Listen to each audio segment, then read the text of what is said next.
안녕하세요. 2019년 2월 22일. 자, 오늘은 한 주의 또 마감일입니다. 금요일날 장전 톡톡 시작하도록 하겠습니다. 자, 어저께 종합주가지수나 코스닥이나 변동성이 상당히 많았습니다. 보도록 하겠는데, 자, 시작을 어디서 했냐면은 어저께 이제 여기서 시작을 했습니다. 여기서 시작을 해서 바로 하락을 한 놓고, 그 다음에 다시 또 11시 기점으로 올리다가 다시 하락 마감을 하였습니다. 자, 종합주가지수 받고 코스닥도 한번 보도록 하겠는데, 자, 코스닥도 시작을 여기서 시작을 해놓고 체감상 아침부터 정말 많이 떨어졌죠. 1% 가까이 떨어졌다가, 그리고 다시 10시 이후로 회복하는 모습 보여주다가 다시 또 떨어졌어요. 상당히 많은 변동성을 보여준 거죠. 이런 시장이면은 사실 체감상으로 우리 실제 종목상으로는 올라갈 수가 없었던 장세였지 않았을까 생각합니다. 그래서 시장이 어저께는 조금 어려웠었다 라고 보시면 되겠습니다. 자, 해외 시장 쪽도 한번 눈을 좀 돌려보도록 하겠습니다.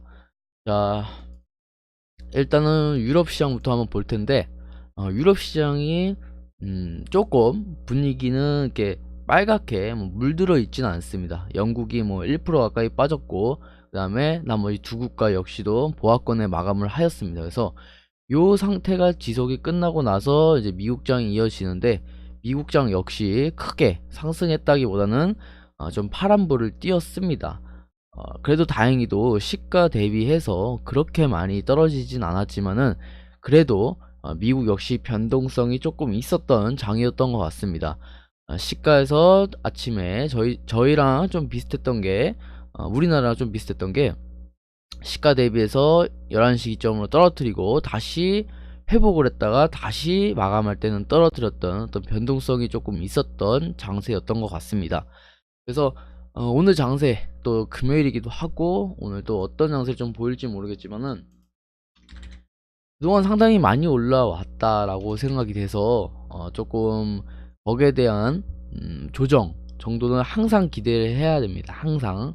왜냐면은 그만큼 많이 올라온 대가는 언제 터질지 모르는 것이기 때문에 항상 좀 조심한 상태로 항상 시장을 좀 눈여겨 보셨으면 좋겠고, 그 다음에 또 이슈를 또 살펴보면은 또 다양한 이슈들이 있습니다. 일단은 뭐 경제지표 하락이다 뭐 이런 얘기를 꺼내고, 뭐 통화정책을 완화한다 뭐 이런 얘기들이 있는데, 글쎄요, 시장이 떨어지면은 갑자기 또 이런 말이 나오기 시작을 합니다. 경제지표가 하락했다. 경제지표라는 건 정말 많거든요.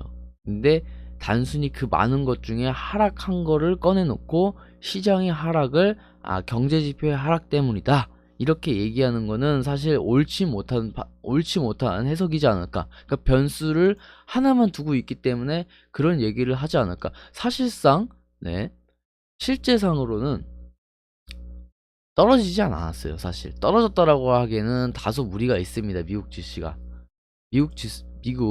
지수가 떨어졌다 하기에는 다소 무리가 있습니다. 지금까지 잘 올라왔지, 사실 변동성이 컸던 장세였지 뭐 그게 급락으로 이어져 가지고 추세가 꺾였거나 그런 개념이 아니기 때문에 이거를 가지고 적용하기는 다소 좀 무리가 있을 것 같습니다. 그래서 뭐 요 정도까지만 좀 그냥 보시면 될 것 같습니다.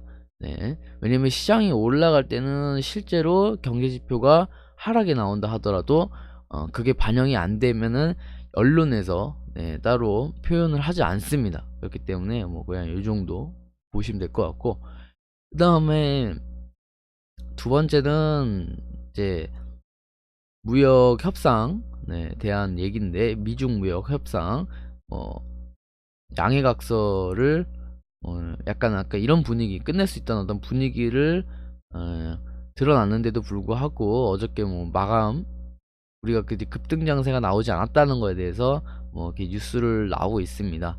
그래서 뭐 이 정도 보시면 될 것 같고, 그 다음에 위안화 절상, 위안화의 좀 가치를 높이려고 하는 시도들이 나오는 것 같습니다. 따라서 우리나라는 거기에 따라서 상대적으로 가치가 또 떨어질 테니까 미국 위안화 환율은 상당히 좀 급등을 할 것입니다. 그래서 거기에 따라서 뭐 우리나라가 어떤 타격을 입을지는 좀 앞으로 좀 지켜봐야 될 부분입니다. 실제로 이론이 가지고 있는 어떤 확률적인 측면이 대부분 일어나지 않는 이유는 변수가 그 하나로 봤을 때는 일어나지만은 다양한 변수가 너무 많기 때문에 종합하면은 또 다른 일들이 발생하게 됩니다.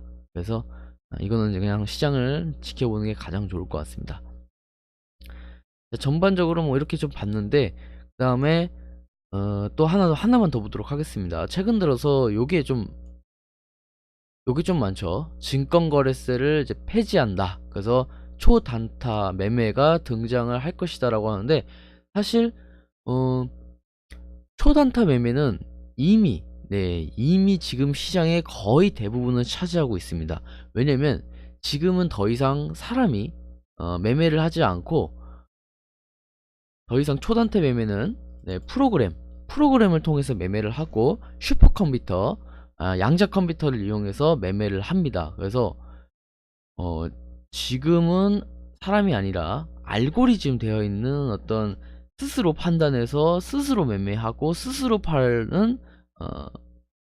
이런 무서운 무기들을 가지고 매매를 합니다. 그래서 글쎄요, 지금도 이루어지고 있는 상태인데 증권거래세가 폐지될 경우에는 초단타가 더 활성화될 수 있다라고 생각을 하지만, 그렇다고 해서 우리가 초단타로 가야 되냐? 안 됩니다. 초단타로 가면은 지금 얘네들은 이 초단타를 하기 위해서 어디까지 생각을 하고 있냐면, 이 원자 시계까지 발명을 했어요.